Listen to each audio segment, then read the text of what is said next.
Здравствуйте, я Умбеткалиева Ахмарал, жительница города Атрау. Хочу заявить на своего бывшего супруга Ибрагимова Рената Хисаевича, занимающего должность акима Макатского района Атрауской области, бывшего спортсмена, участника Олимпийских игр, в отношении которого в данный момент ведется уголовное дело по статье 107, часть 2 Уголовного кодекса Республики Казахстан, умышленное причинение вреда здоровью средней тяжести, заведомо в отношении лица, находящегося в материальной зависимости от виновного.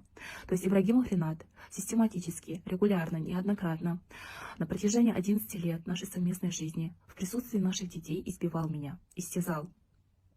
В 2021 году в 4 часа ночи Ибрагимов Ренат в состоянии алкогольного опьянения избил меня, разбил мое лицо на глазах моих детей, после чего я была вынуждена вызвать скорую помощь, милицию. Но так как он умолял меня забрать заявление и простить его ради детей, я была вынуждена отказаться от него.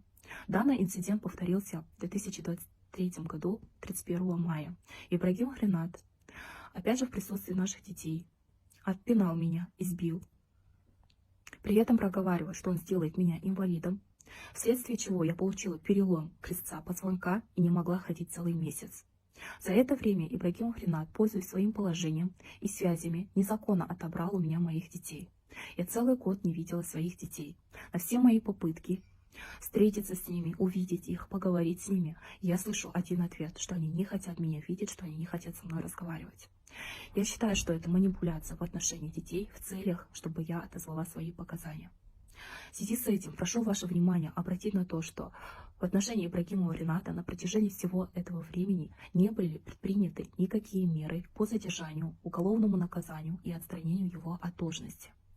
Поэтому я прошу у вас помощи, я прошу помощи у нашего государства помочь мне забрать моих детей, наказать виновного и добиться справедливого решения. Я уже устала с этим бороться. Я морально истощена, эмоционально истощена. Я уже не знаю, что делать и кому обращаться. Пожалуйста, помогите мне.